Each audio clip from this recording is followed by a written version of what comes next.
So it's not for kids.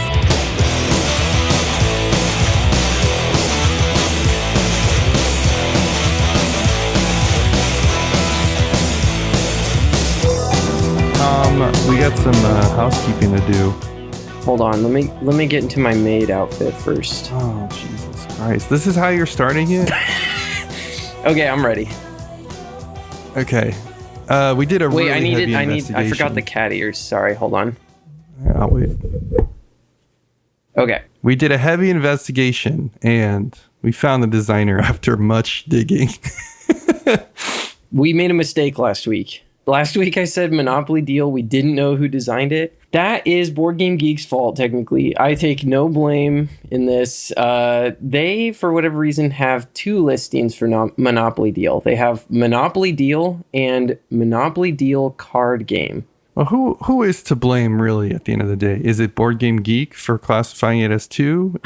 Is it Hasbro for making it unclear that these are the same game? Is it us for not being able to do a cursory search? Who can say, really? Who can say? Monopoly Deal Card Game was credited to Catherine Chapman. Thank you, Catherine. She's the head of design for Hasbro for many years. Yeah. I did my work, and I submitted a correction to the 2014 Monopoly Deal. Nice. I don't know. It makes no fucking sense. This listing doesn't make sense on Board Game Geek, but nonetheless, it now also credits Catherine Chapman as the designer. So, Catherine, if you're listening to this, reach out to us. We'd love to talk. Also, if you'd consider helping me design Brass Deal, that would be fantastic. Pro bono. Yeah. Okay. We have another one. James wrote in after the last episode. Hey, you putting like all the other games in the miscellaneous category is dumb. Don't be dumb. Proceeded to provide a lot of like really good information. So I'll just read this off real quick. Thank you, James. There are more bluffing games than just poker variants. There are more speed and dexterity games than just slapjack. And gin rummy is only one type. Climbing/shedding, Tianlen Big 2, fishing, Scopa, casino, rummy, so many of these, like 500 rummy, contract rummy, canasta. Competitive solitaires, Spite and Malice, Russian Bank. I did look up Spite and Malice, and I'm interested in that. Weird area of trick-taking plus melding, including marriages of king-queen melds. Bezique, Pinochle, Schnapsen. We didn't talk about Pinochle. Yeah, that's a huge blunder. I'll accept that. Yeah. Cribbage, Duroc. The list goes on. They also mentioned you can play cockroach poker with a poker deck. Yeah, I always forget that. Anyway, there's a lot of different categories and even just like standalone games. And their point was like, let's not be reductive. I agree.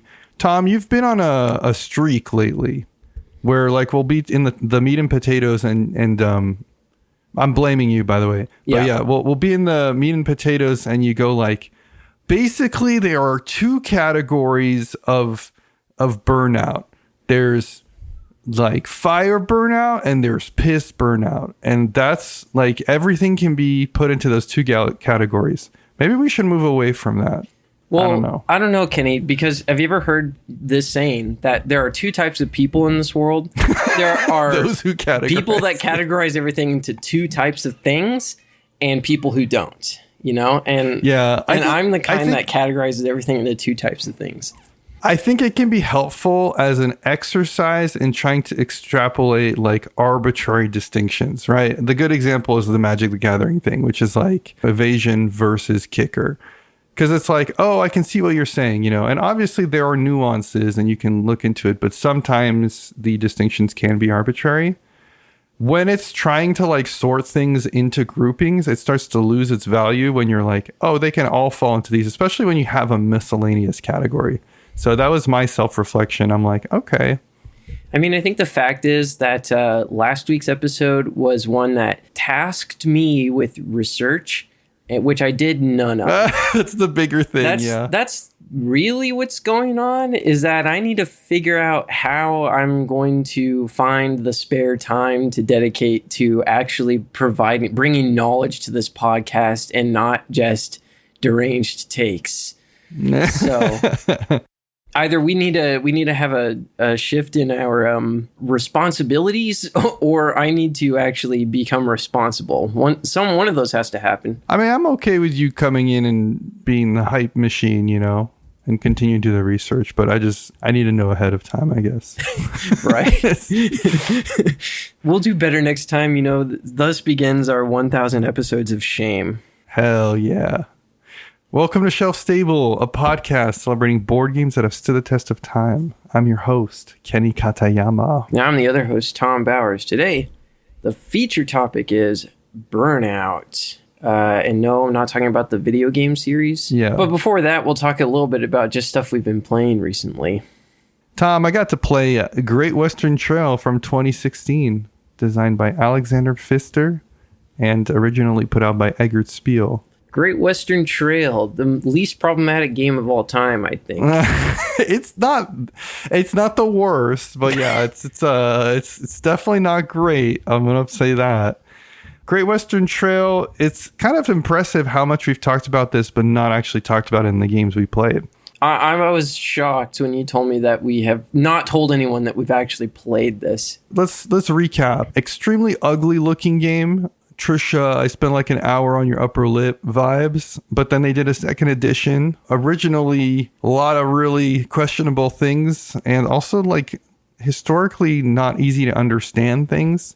Why are they taking the cows west from why are they going from New York to Kansas? Doesn't really make sense, at least to me. I looked it up. There was an explanation. I was very clearly a cope. Well, if you squint, it kind of makes sense like this. So it was just like a cope maxing. Yeah, it is very much like a cope maxing kind of take. They used the term Indians instead of Native Americans, and you needed to get rid of the Indians to continue moving along. Really bad look. But again, the second edition, I think, is a perfect example of how you can give a game a board game glow up. Mm-hmm. The cover isn't hideous anymore. They replaced the quote-unquote Indians with bandits that are just cowboys with bandanas in front of their mouths. Now, if you're trying to get rid of them, it's because they're bad guys, not a group that already existed here, and you're trying to take over their routes, right?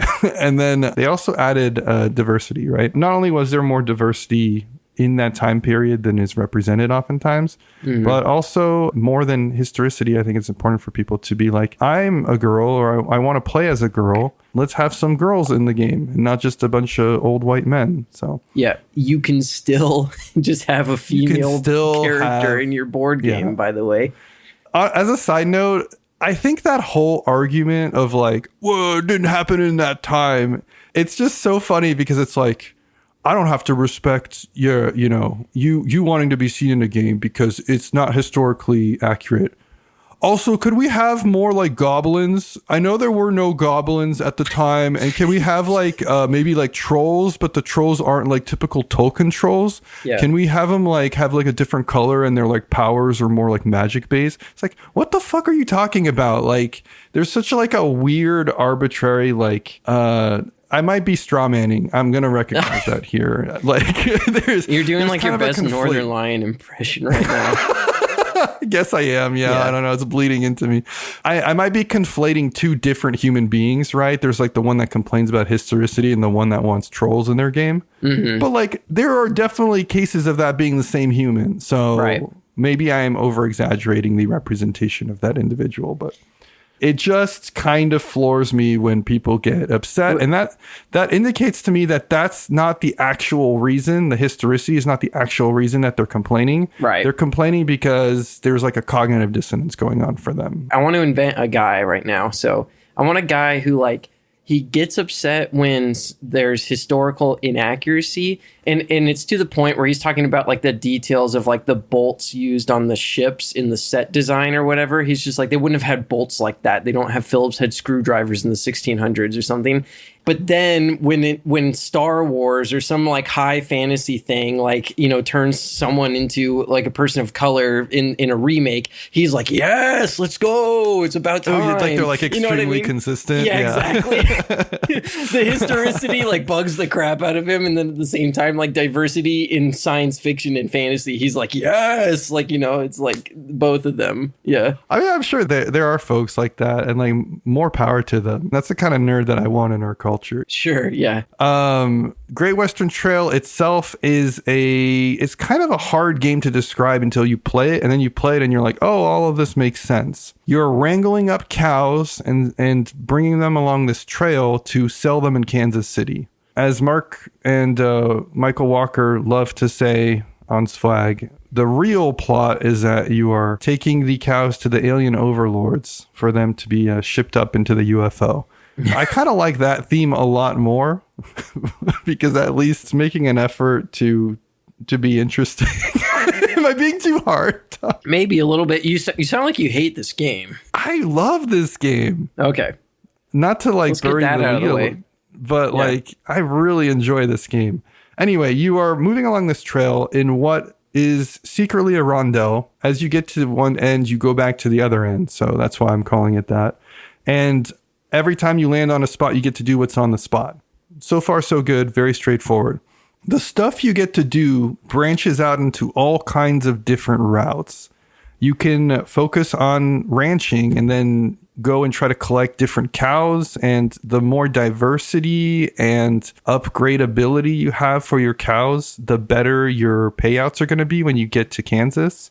You can build buildings, and the buildings are literally additional spots that you add on the board. Some of them are just really strong spots or worth a lot of points, but others are literally just taxes. Like they reduce the number of spaces that opponents can go, and then they have to pay other people in what Taylor loves to call the money please strategy, where you go money please, and you put your hand out and they have to pay. You can also ride along the train, and the train reduces your upkeep costs, but also allows you to develop your board and get additional powers that you wouldn't have access to as quickly if you were just ignoring the train. And the train has this fun little leapfrog. As you know, locomotives, if they're about to run into each other, jump over each other and get an extra speed boost, just like Mario Kart. And that's how we avoid collisions on a day-to-day in the locomotive industry. I'm not going to go into all the mechanisms. There's so many different mechanisms in this game. The things that I think Pfister is good at, he makes like the same game with different pieces of thread connected in different ways. He's able to put a lot of different interesting decision points into his games that all connect rather elegantly and make sense and are cohesive within their structure. You've got a little bit of deck building with the cows. You've got the rondel system. You've got investing in your tableau / building the board out. You've got a weird kind of converting cows to resources, but not always system in terms of when you cash them out versus when you discard one for an additional benefit. There's like a lot going on. But when you play the game, it's not like Arc Nova or it's not like Endless Winter, where those things, you can very clearly see them on their own and like they were squished together in a mixtape. It's almost like there was a vision with Great Western Trail, and then those things were used to get to that vision. And you never really think of them as independent. They all work pretty fluidly together as like one larger art piece. I think that's what Pfister's good at. And it's very impressive how you're never thinking about the items individually. It's like the holistic image is what you're thinking about. Maybe it's just that he's very, very strict about sticking to his vision and only keeping things that are relevant, but he just has a lot of ideas. In any case, it comes out in the final product, and that's the thing I would say I enjoy the most about Great Western Trail. I mean, I think the thing I like the most about it is the money please system. I actually kind of was thinking about it as you're talking. I wish more games took on this idea that you can just sort of like start your own business in the middle of the game, push the economy between the players more actively. You know, I don't know if this is like the game that like creates the effect that I want, but I like that idea That's like the nugget of this game that I wish was like explored even more often in other games, I think. And I think you're pretty much on the money otherwise. Like it seems like it's a big chunky game, but unlike some other big chonkers out there, it does feel like the mechanics flow together in a logical, mechanical way that I think is hard to achieve, and it's very much achieved here. It's pretty good. Great Western Trail 2016. That's a cool game that you can play if you like herding cows or whatever. Well, what if instead of herding cows and doing any of that business, you just had to count from 1 to 60? I can't. I know, it's really hard. You know I'm self-conscious about this, that I land at 59 and then I can't do it anymore. I understand. One day you'll get there. Just keep reaching for the stars, buddy. The essence of the game, and no, I'm not just making all of our listeners lose that game that they were all playing in high school, although you definitely are now. You got me. The designers, Steffen, Benndorf, and Reinhard, Staupe, published by Pandasaurus. So the game from 2017. No. The game. I lost again. Oh. Yeah, the original The Game comes from 2015. So it took 30 years after the publication of Catan for us to finally have The Game. Okay. The thing about The Game that bugs me the most is that, like, it's called The Game. Like, what gives them the right? Are you asking me? I don't. Yeah. I think it's a stupid name. Like, it's the worst, and it doesn't make much of any sense. To me, it's either they couldn't come up with a creative name, or they were like, "This is so good that it deserves to be named this." And either narrative is just really like that ain't it, y'all. I mean, even Flip 7, the greatest card game of all time, did not claim to be the game, you know?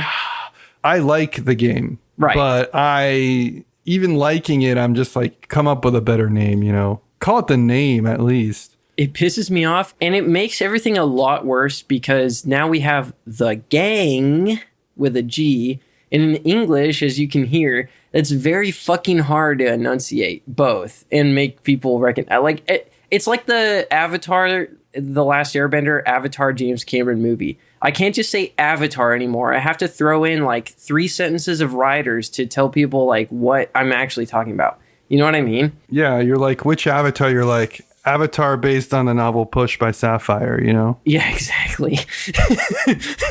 Okay, so the game Face to Face is what I'm actually trying to talk about. This was made in 2017, is a remix of The Game. The Game is a cooperative game where players are trying to count from 1 to 100 and down from 100 to 1.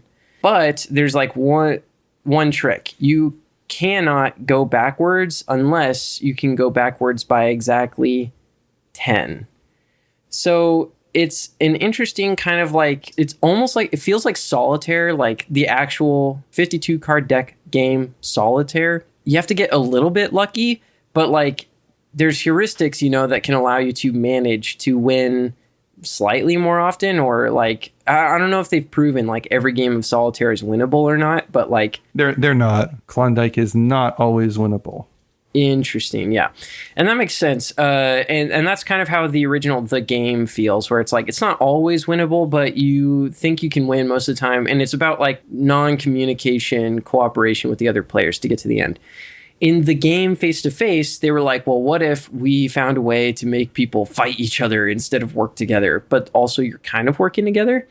And so it's a race to get your pile of cards. You have the numbers 1 through 60 to empty. You have to empty your cards out. So it's almost like a hand-shedding game, which I famously like to call a trick-taking game.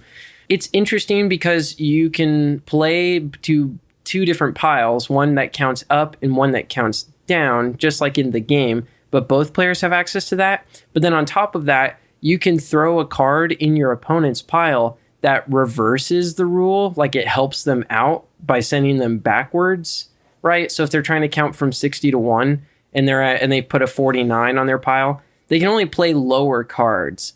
but you can play one higher card. And if you do that, you actually get to refill your hand instead of only draw 2. So there's like some incentive to do that because you'll be able to spew more cards faster if you can find opportunities to help your opponent. So it's got some interesting decision points for being a game that is essentially about counting and a game that has the worst name of all time. It's a little bit underrated, I think. I honestly think if it had better branding, it probably would be played more. They need a like anime waifu variant of this. They need to rename it. Actually, what they apparently need is jump to something that I think they don't need. I know. What they actually need, of course, is the Reiner Knizia furry anthro restyle, because apparently that's really in. Cat Gangster is on this somehow. What if it's like you're like building a tower and each card is the floor of a tower? So you can have like a stock exchange floor, and then you can have like a living quarters. You can have like a shopping mall, and you're like trying to put them in the right order. The more commercial ones are at the bottom and the more leisure ones are at the top or something. Yeah, I think that would make some amount of sense. Or you're making a really tall cake and you want the like heavier parts of the cake at the bottom, like the graham crackers and the asbestos, but then you have like the spider layer of the cake like higher up because you don't want the spiders to get crushed. It's like a comedic cake, right? Yeah. Where it's not going to be edible, but frankly, they literally could have done anything. I just came up with 2 themes on the spot. What they've done is they have this like weird skull theme to it too. These creepy skulls. I'm constantly baffled by like the decisions on this game. This almost seems like an artist that was like holding steadfast to some kind of creative vision, and their creative vision was bad. They're like the George Lucas of like artists or something. It needs a facelift. Now, I will say that the original The Game has been redone. There's now like a very much more cute version that has almost abstract art. Every decade of the numbers has like its own style. They don't seem to go in like any order, but I think it has a theme of getting like to be like macro things to like atomic particles. Like I think it goes in some kind of a direction. I'm not really sure. Despite its ugliness, it's a halfway decent game, and that's my point. I agree. Yeah. That was The Game face to face. Shards of Infinity. That just sounds like a Magic the Gathering set. Shards of Infinity from 2018.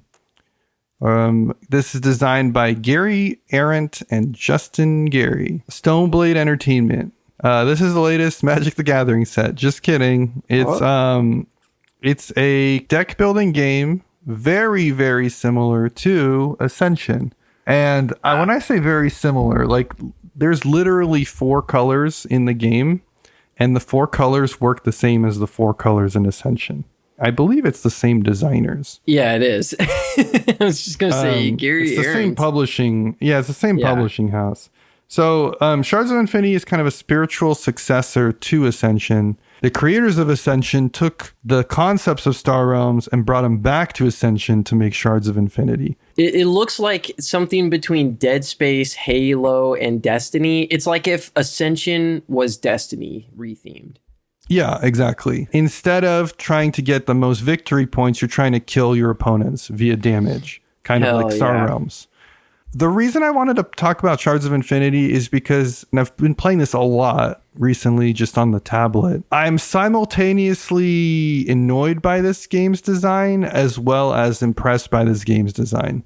So let me extrapolate why. I'm assuming people have played very standard deck builders, Ascension or... If you haven't played Ascension specifically, if you've played any cryptozoic deck building game, you've essentially played Ascension. So let's start with the positive. I was very impressed with how it handles the standard issues that you face in a deck building game like this.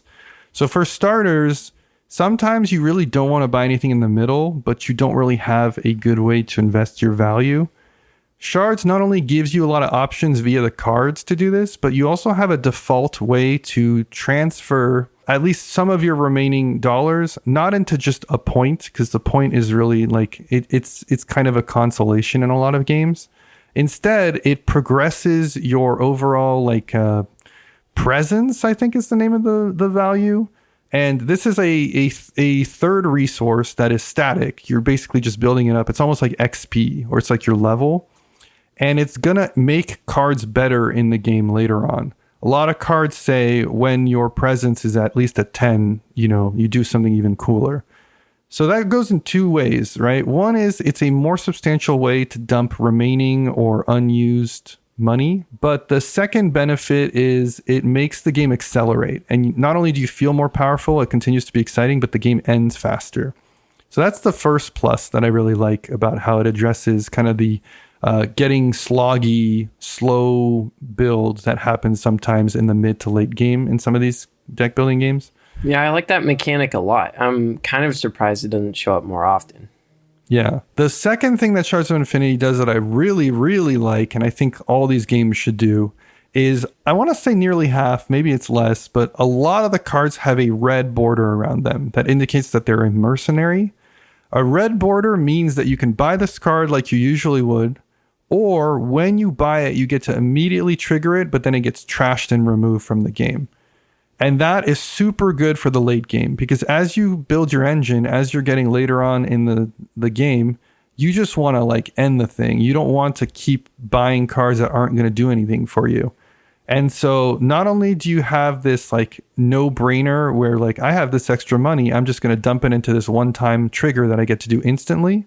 But on top of that, sometimes that's an interesting decision point as early as the first few turns. Like, hey, I have a bunch of blue cards. I don't really want to go into this one random green card that says for every green card. But that happens to be a little bit beneficial, even if it's just one extra fight this turn. So boom, I'm going to hit that. And instead of putting it in my deck, I'm going to instantly get the benefit.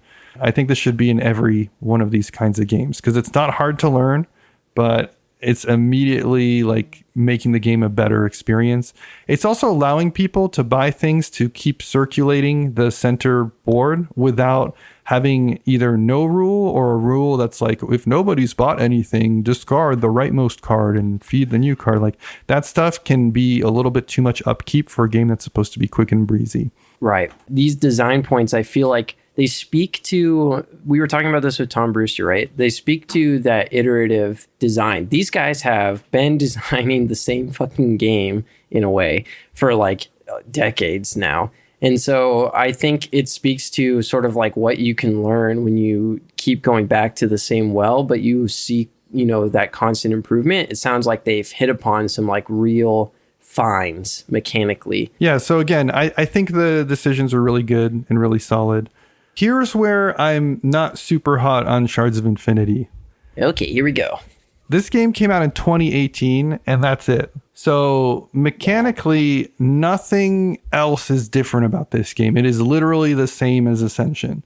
I'm kind of scratching my head as to like why this exists in its current form, other than to be a competitor for Star Realms and to like maintain presence in that space. And from what I understand, it didn't really succeed from that perspective.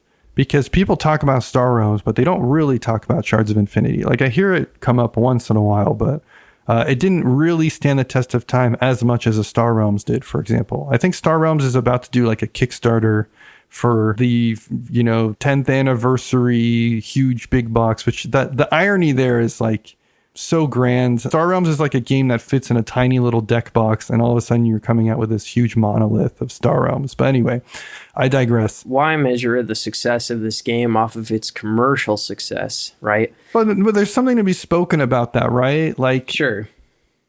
Maybe. I think it's weird to come out with a game that's just the same as other games, except it fixed a few things. You're saying, why wasn't this just another Ascension core, like variant or core box or something? Yes, so exactly. That it could play with those like, other why systems? did they try to create or jumpstart a new thing? Why did they think this was a good idea in 2018? Because 2018 is when we start seeing deck builders aren't going to make it just on them rehashing the same stuff. Or at a minimum, it has to be IP based. Like, yeah, Cryptozoic can continue to churn out their run-of-the-mill deck builders with no changes because this one's tied to Steven Universe, and this one's tied to Black Mirror Season 2, and this one's tied to Storage Wars Season 4, Storage Wars deck builder would go so hard, though. Watch your profanity. Yeah. That's like a one-time event. You got to do something else. Like, that's what we saw. We saw Clank. We were seeing Tyrants of the Underdark. Like, deck building had moved on.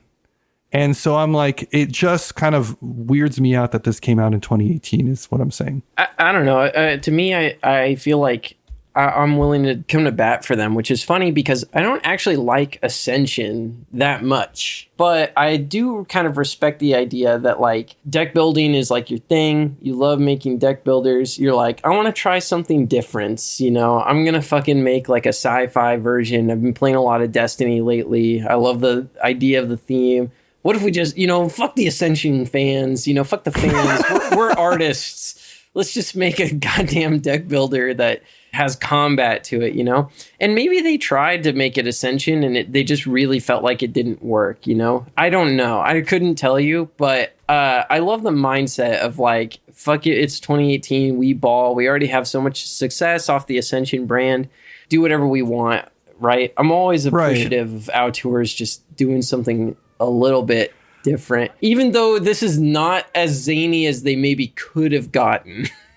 Right? I am happy they did this and not just in another Ascension expansion, just to be clear. I just wish they had done more. Like, they obviously were cooking and then they stopped. They're like 90% of the way to like achieving perfection. And yeah, they just you're need close. to do it one more time.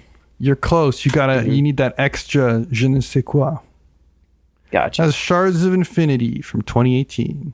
Speaking of games that are Magic the Gathering adjacent, Shards of Infinity, it's basically like saying Shards of the Blind Eternities. We're talking about what if you wanted to simulate going to a Magic Fest in a box. I'm talking about Millennium Blades, Kenny. And you talked about this. And you talked about playing this 1v1, and you made it sound like it was a rip-roaring good time, which had me curious to try this out again. And we played this 4-player, and it was a rip-roaringly dull time, I would say. And it sounds like you agree with this I think that's fair. Super amped about the 2-player. We went into this, and it was like... So the vibe for me was when I show my parents a movie that I really, really liked, and I forgot that there's a sex scene in it. That's what it felt like to play Millennium Blades with 3 other people. I felt you and the 2 other folks at the table, like the auras were like, haha, yeah, this is fun, Kenny. And I was like, oh, I'm so stupid. Why did I want you to play this game? Oh, we've all been there.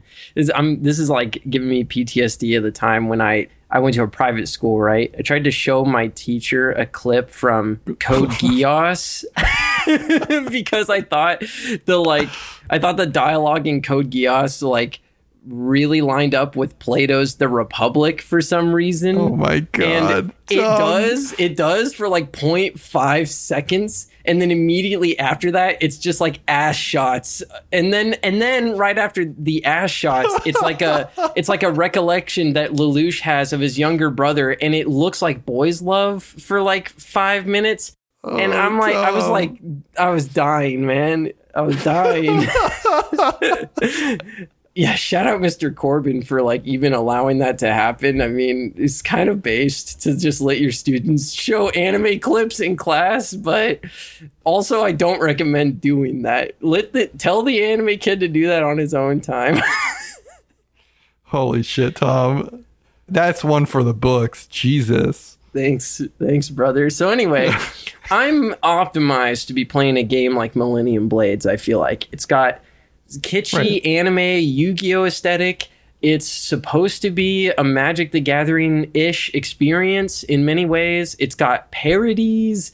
It's got wads of cash. When you talked about this game, I was just like, maybe I'm missing something, because I'd played this before and I wasn't all that impressed. And there were multiple times throughout the last few years where you were like, Millennium Blades? And I was like, you know. So this time I was hype. I don't think I was going into it I was actually expecting to like get a lot out of it. And we did the trading, we did like the markets in real time. And like the part of the game that's just like a market, it was fine. I still feel like it was like missing something. Like it doesn't create like a vibe like you get with Sidereal Confluence or Pit, where it's like yelling and New York Stock Exchange frenzy. I wish it had that. It really doesn't feel like that's rewarded enough. And I think part of the problem is that every card is a wall of text that you like want to read. But then even if you did all of that, it doesn't matter that much because the second half is like the most boring game of Fantasy Realms you can possibly imagine. And the biggest problem is, as far as I can tell, there is not a clean way to make it like full simultaneous. The second half of this game would work so much better if all the actions were just taken simultaneously and you didn't have to interact with each other's boards. I like the idea that there's interaction. I would prefer that, but having to wait for like 3 other people to play a card and read out the wall of text on that card and just demonstrate all the interactions. And again, they just barely put this together, because there's nobody out here playing Millennium Blades like 200 times to have all the card text memorized. It just felt like the worst of Fantasy Realms, the worst of Magic Draft, and the worst of Sidereal Confluence in one box. And I was very much like unimpressed, sad, and kind of sad about it because I wanted it to be a lot more. None of what you're saying is a surprise to me, and I almost like agree with you. There was a certain disconnect between the past time that we played and this time just now. It's not even like things played differently, but the flow was different with more people and just with how the game played out. I think that when there's a larger amount of time in between when we do the Fantasy Realms, you start to really notice how long it takes. When it was just boom, boom, boom, boom, boom, back and forth, there was a certain level of engagement regardless of the fact that there's not too much going on in that portion. And you also were actually paying attention to what the other person was doing. When there was 4, like I didn't even know half the time what was going on other boards. Yeah. And that's really a shame. It's weird because the exchange, I think, is one of those things where when the game is more familiar and people have a certain understanding of it, I do think that becomes more lively and interesting. But also that's a lot to ask of folks for a game that's kind of like an investment to get set up on the table. And it's even more of an investment for people to like quote unquote study the meta and know what's in the deck and stuff like that. There's just so many cards and different things that can happen. You'd really have to be interested in this game and have like 2 or 3 friends that are super interested to get to that point. And I don't think that's a realistic ask to have. I don't even know if this is possible, but I'd almost rather play Millennium Blades, the market part of the game, with cube booster packs from a Magic Cube. And so it's like actual Magic Cube booster packs, and you're just sort of like ripping and trading and wheeling and dealing, like, but using the Millennium Blades mechanics more or less, maybe with a little bit of like massaging to get it to work, and then playing actual Magic after this in some sort of like Swiss tournament. That would be the game I want to play, and this is like nowhere close to even like hitting that vibe. I'd rather play Sidereal than this again. Is like maybe the positive you can get out of this. Is like I'm more likely to want to do Sidereal. I see where that comparison can be made. The length is really an issue too. Like we only played one of the 3 rounds. If you want to play a full game, there's 3 rounds. And in terms of what the payoff, what you get in the quote unquote like tournament round, it's just a lot of time, right? It's a minimum of 20 minutes when you do the trading, if you're sticking to the schedule. And then the play of the tournament itself takes quite a bit to figure out what exactly resolves. What's the takeaway here? Would I play this again? Yes, maybe at exclusively 2-player. Even at 2-player, though, for me, this is way too much game. But if someone was like, this is my favorite game of all time, I'd be like, I'll play it with you one-on-one. That makes sense. I still can't figure out if last time was a fluke and we were just like hyped up after playing a really, really long game of Arc Nova, or if there is something to 2-player. So I'd have to play it at 2 again to understand. Jury's out. If that second time sucks, it's going on the trade list, you think? Exactly.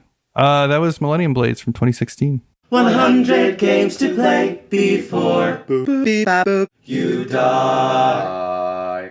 All right, Kenny, it's time for our fans' favorite part of the show. This is the part of the show where we talk about the 100 games that you are required by law to play before you turn 100 years old and die. The punishment if you don't play the 100 games before you die? Death.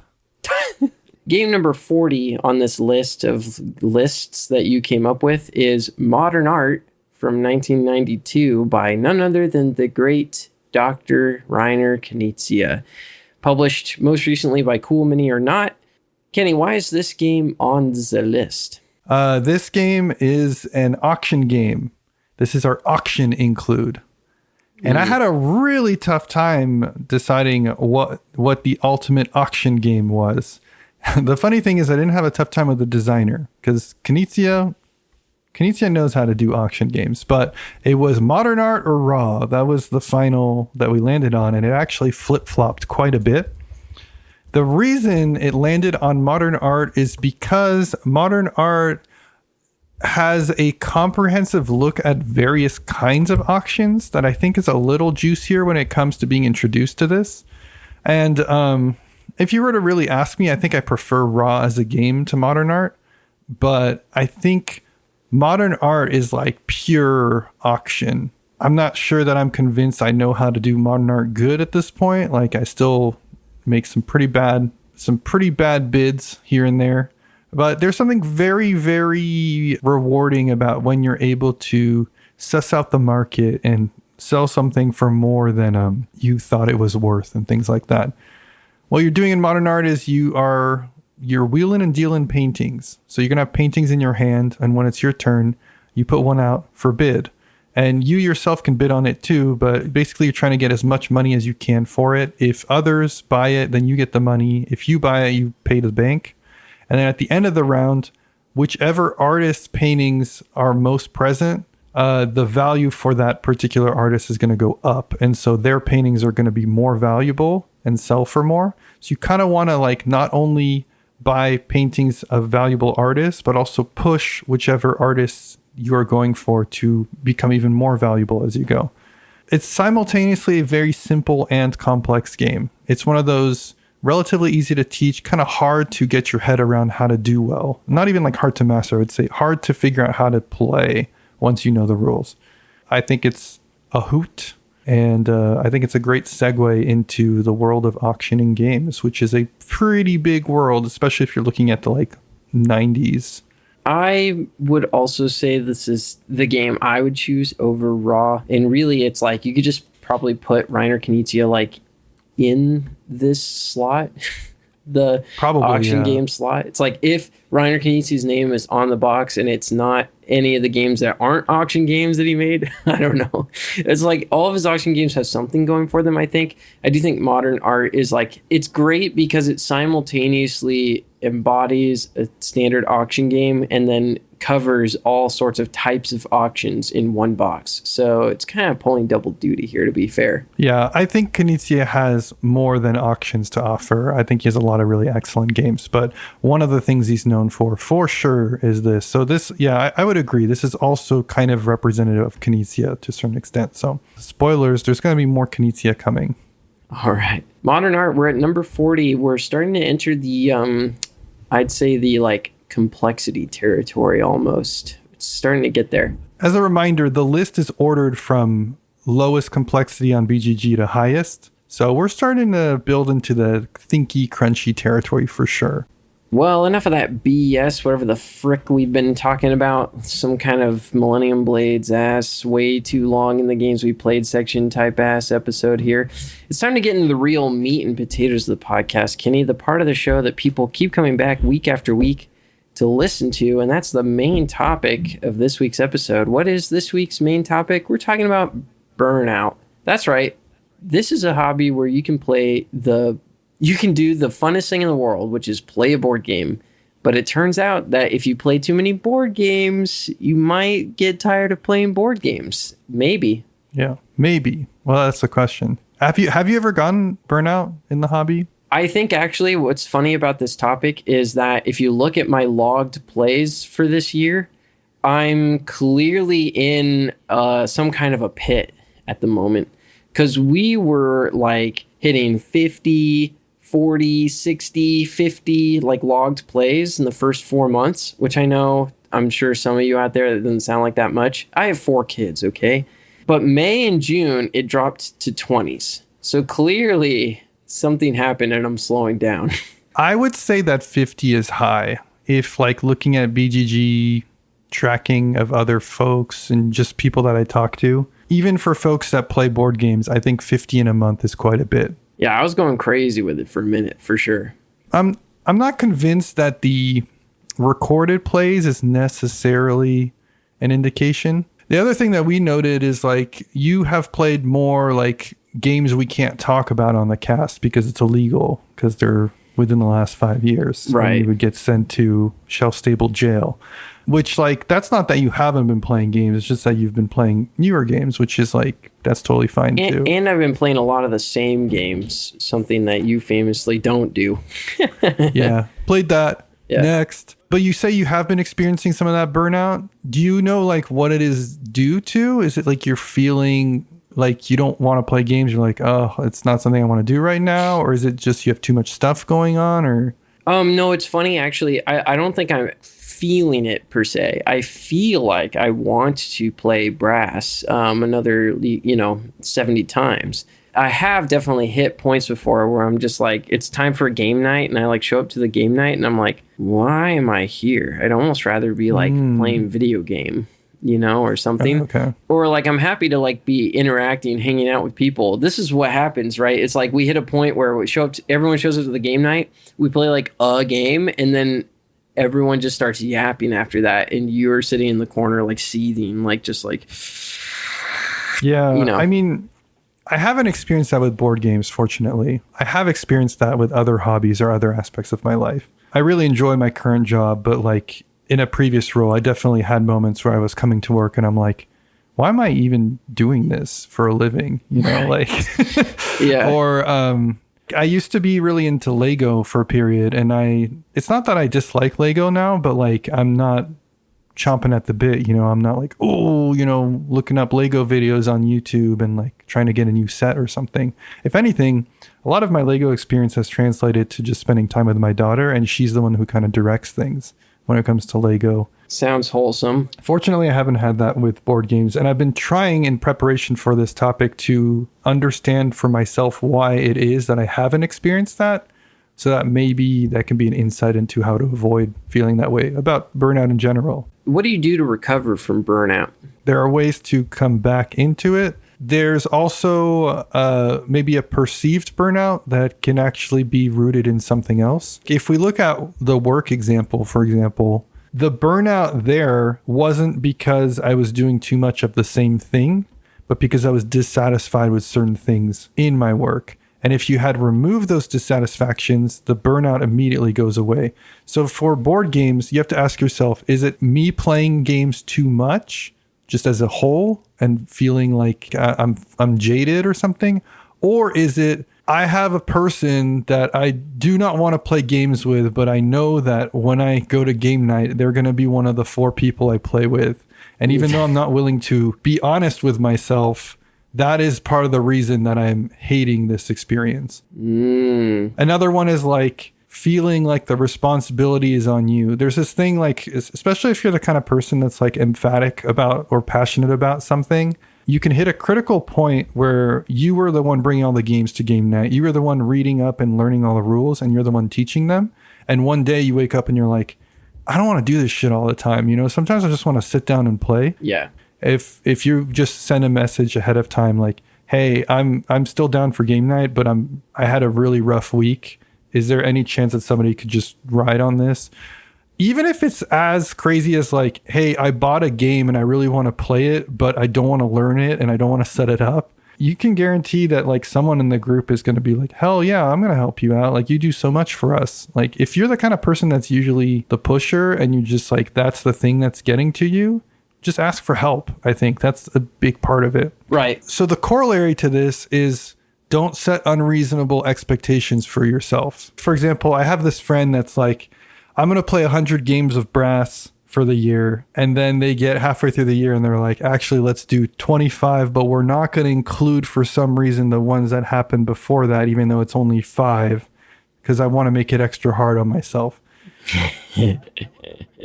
I think I'm just one of those with like, when it comes to this type of thing, or I should say your friend here, it sounds like they're just the kind of person that wants to shoot for the stars shoot for the moon rather, because they know they'll land among the stars every single time, you know?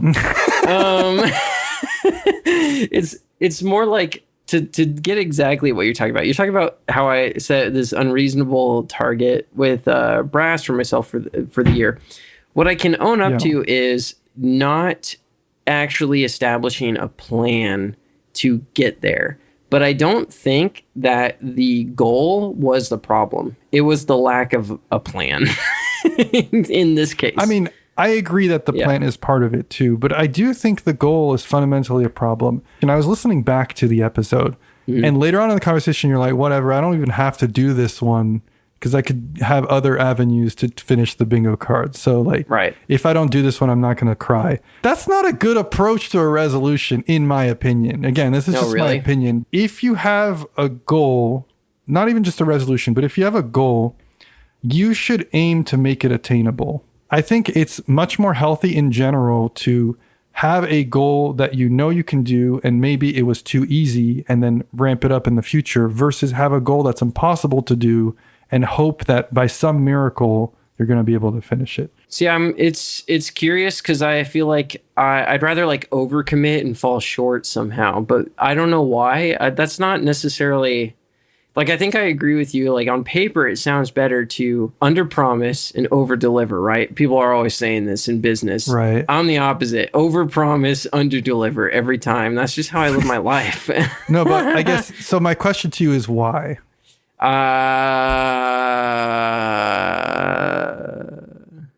Pretty much nothing. I pretty much have to apologize for myself, like, at every opportunity. But like, if we're trying to extrapolate like what causes burnout and how one might avoid it, I'm positing that there's a reason why, and you're like, yeah, but that's not how I live my life. It's almost like you're like, yeah, but, and then I'm asked, what's the but? And then you're like, I don't know. So I'm like trying to figure out what the but is. I'm not shitting on your approach. I'm trying to understand what the reasoning is as you make that decision. I don't think there is one. I think this is like, this is a genuine, moment where I'm going like, Kenny might be right this time. I don't think I have like anything to stand on this. It's just like, yeah, like it would make more sense, I suppose, for me to be like, I'm going to play brass 10 times this year. And then like, you know, in a month I play brass 10 times. And then I'm just like, you know what? Let's keep going. Because it's like, right. There's also part of me, I suppose, that it's like, if I don't have a goal at all, like if I complete a goal, a part of me is going to sort of give up going any further a lot of the time. Even if at a minimum, you've completed that goal, which is better than not doing anything, I guess. Well, how about this? Let me put it to you another way. Let's say that like playing brass as many times as possible is like the ultimate thing you can do for your life, which we already know this is like kind of a scuffed thing to be reaching for in the first place. But just jumping through that hypothetical first, we then go, okay, I'm going to play brass 100 times. I don't do that, but I did play it 20 times. Versus I'm going to play brass 10 times. I hit 10 times, and then I only play it 2 more times for the rest of the year.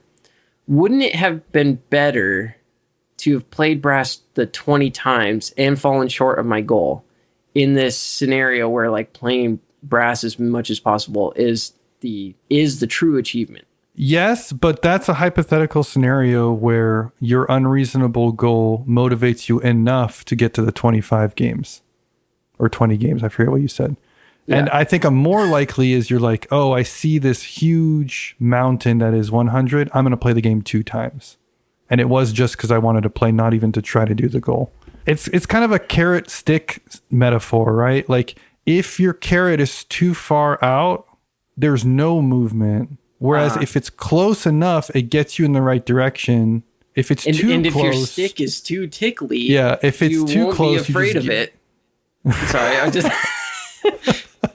was just conjuring a weird mental image. I do think you have to find a sweet spot, right? Like I agree with you. If it's like way too small, then you can get in that trap of like, I did it, I'm done. That's mostly, I guess, do you have the solution for me here? Because this is almost tangential at this point, but it's like, that's the thing, right? I set a small goal, right? I'm following SMART, right? It's small, measurable, attainable, realistic, time fucking boxed or something. I forget. Yeah. Some shit. That it's like you knew they had smart, and they were like, "I gotta figure out one more." The kid just called smart. But I got my smart goal, and then like, I hit it right. How do I find the motivation to hit level 2? You start a new goal. But like, finishing goals encourages you, motivates you to make a new one and to keep going. But what if I keep finishing my goals and then I hit a point where I'm just like, I don't want to make any more fucking goals. I feel like I've done enough. I think that's another type of burnout. So this is the I've become God, kill me analogy. Or like Napoleon wept for he had no more worlds to conquer type thing. Exactly. Yeah. This is a different type of burnout in my mind. I love the idea that like Alexander the Great was like, I'm burnt out. Like he's like, I'm done. Like, I can't anymore. Yeah. No, but you see this a lot. Like with video games, like people are like, I'm gonna play every Zelda game, and then they finish playing the last Zelda game, and they're like, what even is the point anymore? You know, like they're like, what do I do with my life? Mm-hmm. Or if we go back to work, people who like retire, the importance in that particular situation is changing the plot. So you need to pivot, and not pivot significantly, but you need to pivot to something else that you find rewarding, which is easier said than done, right? I'm not trying to come up with the answer here. I guess what I know is not the answer is to try and do the same thing. Let's say you complete your Plays of Brass, and just increasing that doesn't sound good to you. Then it's making sure you've played every Martin Wallace game or something like that, or going and seeking out the top 10 recommended games for folks who like brass. There's like different goals that you can attain that are adjacent to it that might sound enticing as you go through them. But I think the importance is A, if it's not rewarding to you, not just making the same goal but bigger, and B, not thinking that like there's nothing left. Like there are things left. You need to go and find them. Your goal becomes finding what your new goal is. I'll even say there is something to be commended for like just straight up like quitting. Like in a sense, like you're just like, I'm done, you know, like I don't just do nothing. You've seen, and it's Office okay to do Space, nothing. You know, it worked out really well for him. And that's a pretty realistic film. So like you know what? I'm with you there, Tom. So that's a good point. So let's say you don't complete the goal. Uh-huh. Holy shit. I just saw the picture you sent me. Just setting that up like a bomb. Like, yeah. Tom just sent me a picture of Martin Wallace's face as depicted in one of the like one of the components in a board game, and it's like the most horrifying picture of Martin Wallace I've ever seen. Okay, sorry for that tangent. You always got to be asking yourself, is this actually sparking joy? Am I playing board games because I want to enjoy board games, or am I playing board games because I feel obligated somehow to finish some kind of arbitrary quest I've laid out for myself, such as playing brass 100 times or playing the top 100 games according to Board Game Geek? You know, the only winning move is not to play sometimes. And I think that's, I think less people should be playing board games, really. I love the idea that like somebody is at their wit's end with board games and they're like, oh, thank God they did an episode about this. I'm so excited to hear it. And then we get on and we're just like maybe stop. You just give up. Like maybe just don't like get into a different hobby. You know what undervalued hobbies we have going on in American society right now? Knitting. Yeah. Knitting is pretty based. This is where our podcast is different than all other board gaming content out there. Yeah. Nobody else in the biz has the guts to tell you. Nobody in the board gaming biz has the guts to tell you, like, just don't. This is lame anyway. Like, we don't need you here. Like, we're going to like tsundere neg our audience into playing board games more is what we're going to do. I'm going to invent another guy, and that's someone that like subscribes to us on Patreon, but does listen to this episode and stops playing games for the rest of their life. Like they were in the middle even of the 100 like games before you die, and they're just like, I'm done. They're right. Yeah. Like I am not getting anything out of this. I'm gonna do amigurumi now. Just become a Janist. I'll tell you, if you pick up amigurumi, it works really well as something you can do while waiting for your turn in Millennium Blades. Okay, Tom. I can say with confidence, I'm at a point where, like, if a game is on a table at a gaming convention, I probably either have played it or know enough about it to be like, I'm not chomping at the bit to try it, which is usually when people get jaded about a hobby. But for me, that's not the goal anymore, right? It's like doing this cast or it's doing the next thing I'm interested in, right? Like just today, we're going to be playing I'm going to be playing my first 18xx game. I literally did hours and hours of prep work for this.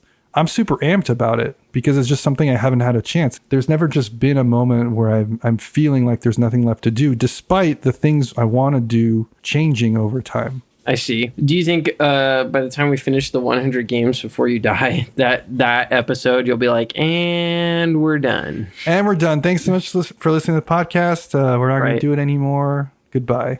No, I mean, like, well, let's talk about the podcast for a while. Okay. That is one where, like, I've checked in with you maybe once or twice, and I've been like, how are you feeling about the cast? You know, you've been like, hell yeah, no, things are good. How are things with you? And I'm like, I'm loving it, right? Mm-hmm. What motivates you should dominate how you approach your leisure time. I'm not talking about work or, like, personal responsibilities. That's different. Sometimes you got to just show up to work. Yeah. But, like, at least for you and I, Tom, we don't see the podcast as work. If we're hating this shit in like 5 years, like I'm not going to keep doing it. I'm just going to be transparent. Oh, I'll push through. I'm just kidding. Yeah, you'll keep doing it with that. You'll talk to like the void. Like, what do you think about that, Kenny? Haha. Yeah, I keep acting like you are there. And it's just like there's like this like ghostly wind noise like that replaces you. But at the same time, I'm not like really afraid of that because I feel like if there are things that we're not finding rewarding about the cast anymore, we'll just pivot and we'll go in the directions that we feel passionate about. What do you think our show's going to be like in 2030? So you'll still be talking about the gang and Daybreak for sure. Mm-hmm. There will be no more board games. I just assume we'll be like in exile in Argentina or something. Yeah, we'll be in having Argentina. Like anti-capitalist takes or something, and then like we'll be hanging out with Colbert. Yeah, we'll be talking about the latest like synth modules that we'll be adding to our brain deck for playing synthesized table experiences. That's what'll happen is that they'll invent like neurological chips that basically like upload the experience of playing a game like 1,000 times, so you don't actually have to play the game anymore. You can gain the knowledge of having played brass 1,000 times by just plugging a chip in, and you're just like, that was delightful, you know. And it just is like, it's like that's game nights now. Everyone just sits around like swapping chips, just like, have you done this one yet? Oh no, I haven't. Whoa, yeah. Would you do a chip that gives you like an amazing experience and tons of like all these interesting experiences, but you didn't actually have them? You just like have the feeling of them afterward? No, all I can think is like we've invented a new type of pornography. Like no, but like, okay, if you think about movies, right? Sure. A movie provides you the entire like experience of something happening, not necessarily to yourself, but just like to the characters without you having to actually be there and in a condensed amount of time. Like, would you do that? Would you put a chip in your head that gave you an entire life of having like a different spouse and children and family and growing up from a baby and like having all that, but like it's not real, but you come out of it and you're like, now I have this in my brain and it makes me feel good, even if it's not it's not my experience. Like, would I split my consciousness across two timelines if given the chance? Or even if it's just like one thing, like if it's just like you playing a bunch of games of brass and you just implant that in your brain and you're like, I love this game. Yeah, it's kind of fascinating because like I look at some of my oldest logged plays and it feels like that's already happened to me. I'll be like, I played that. it's like the evidence is there, but the experience is gone. Oh my God. You know what we should do? This is a Black Mirror episode. We should submit this to Black Mirror. We should right now go into Board Game Geek and find all these like grail games that we know will like very unlikely we'll be able to play them, and we write that we played them. Record a play right now. That's a lie, right? This is like this is just a plot of Memento, actually. Fuck. But like, yeah, in like 5 years, we're like, oh yeah, remember when we played Francis Tresham's Civ? And you'll be like, no. And I'm like, well, we have it here. And you're like, oh yeah, I do have that recorded on the same day. And then we'll be like, I guess we must have played it. That was pretty fun, right? So we'll gaslight ourselves into being like some of the most robust, experienced gamers of all time. Okay. It was pretty good, if I recall correctly. Who knows? Maybe our past selves already had this conversation. Oh, we don't know. Maybe we already did this. Maybe I haven't played Terraforming Mars. We should make the meat and potatoes of next week's episode like our pitches for Black Mirror. I don't know about that. Because this is where this is going. Actually, yeah, that could be kind of fun, but we do have to do our homework. Okay. No, they definitely aren't doing their homework on Black Mirror's writing room. That's true, yeah. If you have ideas for board game Black Mirror episodes, send them in before the next episode. Did you have any last things to say about Burning Out? If you're really trying hard and you've explored avenues that we've talked about in this particular segment and you're still like, it's just not coming back to me, it's okay to just acknowledge and thank the experiences you've had along the way and move on to other things that you find rewarding in your life. You don't need to like be like, I'm the board game person. I must like board games. And if I don't like board games anymore, what was the point? You know, like, I think another thing that you're saying, although you didn't say these exact words, is like, if you are banging your head against this hobby and you're like, I used to love this and it's just not hitting the same way, going at it harder and harder is not going to bring it back for you. You need to take a note from Ed Sheeran or whatever and like, no, it's Passenger. You only know your lover when you let her go. That's Passenger, not Ed Sheeran. I always get it confused. Ed Sheeran's the one that's like, I'm in love with the magnet. Anyway, you need just give up the hobby for a week, 2 weeks maybe. Take up amigurumi, play video games by yourself when you would have a game night. If you're like me, you only get one night a week, just play some video games for a week or two. See how you feel. When you come back, you'll be amazed at just how restored the passion can sometimes be. Or maybe it's not, and then maybe you'll have an awakening. You'll be like, you know what? I ain't about this. And we respect that on this show. We're the only show that respects that. All right. So I think that's going to do it for this week's episode. Thank you for listening to this. Thank you especially to our Patreon supporters. We love you. I hope you enjoy this unedited episode. Thank you to Michael, Tyler, Devon, and Josh of the Boise RainBeaus. And thank you especially to Bonehouse for letting us use your song Rot as our opening theme. If you're loving the cast, share it with a friend or on Reddit or on BGG. You can also reach out to us directly at shelfstablecast@gmail.com.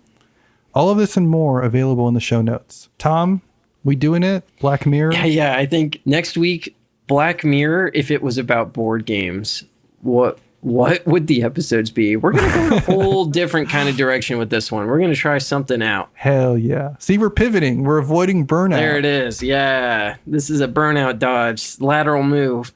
Send us your ideas. You can send us to those ideas at shelfstablecast@gmail.com. If we think your idea is funny enough, we'll read it out loud and we'll give you the credit. Just send it wherever, BGG is good too. You can also post it in Discord. You can reach out to us on Blue Sky. All right. Bye. Bye.